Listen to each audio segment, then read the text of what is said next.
بسم اللہ الرحمن الرحیم۔ السلام علیکم ورحمۃ اللہ وبرکاتہ۔ ناظرین، حضرت سیدنا عباس کی زوجہ حضرت فضل رضی اللہ تعالیٰ عنہ سے روایت ہے کہ وہ رسول اللہ صلی اللہ علیہ وآلہ وسلم کی خدمت اقدس میں حاضر ہوئی اور عرض کی، یا رسول اللہ، رات میں نے بہت ہی عجیب خواب دیکھا ہے۔ رسول اکرم صلی اللہ علیہ وآلہ وسلم نے پوچھا، کیسا خواب؟ عرض کی، بہت سخت خواب تھا۔ رسول اکرم نے پوچھا، کیا ہے وہ؟ عرض کی، یا رسول اللہ، میں نے دیکھا ہے کہ گویا آپ کے بدن کا کوئی ٹکڑا کٹ کر میری گود میں آ گیا ہو۔ رسول اکرم صلی اللہ علیہ وآلہ وسلم نے خواب کی تعبیر بیان فرمائی کہ تم نے اچھا خواب دیکھا ہے، فاطمہ کے ہاں بچہ پیدا ہوگا اور وہ جلد تمہاری گود میں ہوگا، یعنی تم اسے دودھ پلاؤ گی۔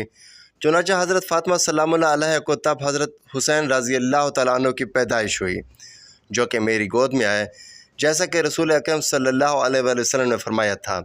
ایک روز میں رسول اللہ کی خدمت میں حاضر ہوئی اور حضرت حسین کو میں نے رسول اللہ کی گود میں ڈال دیا۔ میں نے دیکھا کہ رسول اللہ صلی اللہ علیہ وآلہ وسلم کی آنکھوں سے آنسو رواں تھے۔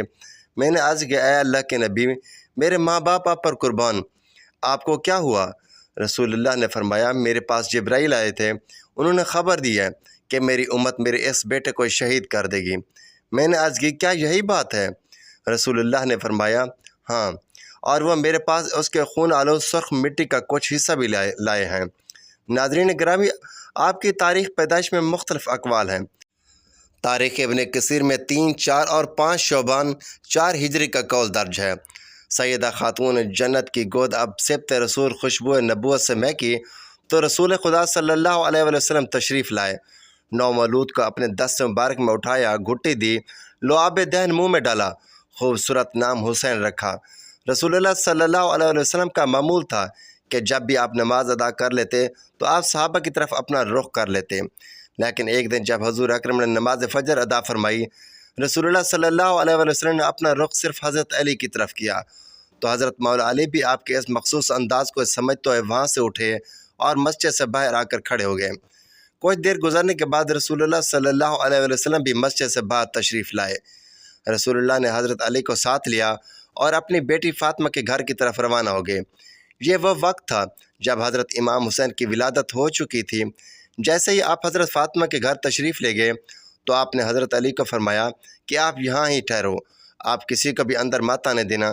اس کے بعد رسول اکرم صلی اللہ علیہ وآلہ وسلم فاطمہ کے پاس گئے، اپنے نواسے حضرت امام حسین کو اٹھایا، ان کو گھٹی دی اور حضرت امام حسین کو اپنی گود میں اٹھایا۔ اس کے بعد حضرت علی دیکھتے ہیں کہ گروہ در گروہ فرشتے حضرت محمد صلی اللہ علیہ وآلہ وسلم کے پاس تشریف لاتے ہیں اور حضرت امام حسین کی ولادت کی مبارکباد دیتے ہیں۔ رسول اللہ صلی اللہ علیہ وآلہ وسلم سب کی مبارکباد کا جواب دیتے ہیں اور فرشتے چلے جاتے ہیں۔ کوئی صحابہ آئے تو حضرت علی نے انہیں روک لیا کہ اندر جانے کی اجازت نہیں، کیونکہ اللہ نے مجھے بیٹا عطا فرمایا ہے اور اللہ کے رسول اندر ہیں۔ فرشتے رسول اللہ صلی اللہ علیہ وسلم کی بارگاہ میں پیش ہو کر مبارکباد دے رہے ہیں اور آپ 4420 فرشتے رسول اللہ کی بارگاہ میں تشریف لا چکے ہیں۔ ابھی بھی یہ سلسلہ جاری ہے۔ یہ بات سن کر تمام صحابہ وہاں رک گئے۔ رسول اللہ صلی اللہ علیہ وسلم کے صحابہ کا یہ معمول تھا کہ تھوڑی دیر بھی اگر وہ رسول اللہ کو نہ دیکھتے، سبھی آپ کا دیدار کرنے کے لیے بے تاب ہو جایا کرتے۔ سب صحابہ آپ کو مکہ اور مدینہ کی گلی میں تلاش کیا کرتے، جب تک وہ رسول اللہ کو نہ دیکھ لیتے تو ان کی آنکھیں ٹھنڈی نہ ہوتیں۔ اسی لیے سب صحابہ آپ کی تلاش کرتے ہوئے بی بی فاطمہ کے گھر تک پہنچ گئے۔ اس طرح سب صحابہ حضرت علی کے گھر کے باہر کھڑے تھے۔ جب رسول اللہ صلی اللہ علیہ وآلہ وسلم فارغ ہوئے تو آپ نے سب کو اپنے پاس بلایا۔ جب صحابہ نے حضرت علی کے ساتھ ہونے والی باتیں بتائیں تو رسول اکرم نے حضرت علی سے دریافت کیا، اے علی، آپ کو کیسے پتہ چلا کہ میرے پاس اتنے فرشتے آئے ہیں؟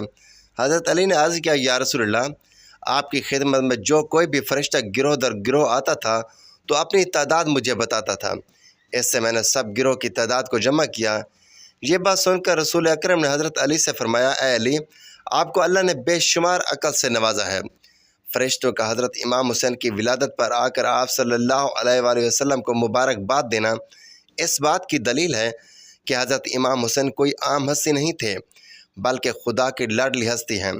حضرت امام حسین کا نام حضرت علی نے حرب رکھا، لیکن رسول اکرم نے حرب نام کو تبدیل کر کے حسین رکھا۔ حضرت محمد صلی اللہ علیہ وآلہ وسلم نے حضرت حسین کا عقیقہ اسی طرح کیا جس طرح امام حسن کا فرمایا تھا۔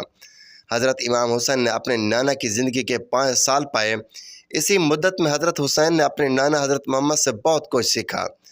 نانا حضرت محمد اور نواسے حضرت امام حسن و حسین میں اس قدر محبت تھی کہ رسول اکرم نے فرمایا، جس نے میرے نواسوں سے محبت کی اس نے مجھ سے محبت کی، جس نے حسن و حسین سے بغض رکھا اس نے میرے ساتھ بغض رکھا۔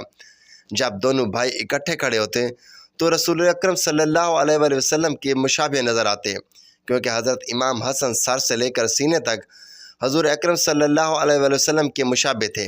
امام حسین سینے سے لے کر پاؤں تک رسول اکرم کے مشابہ تھے۔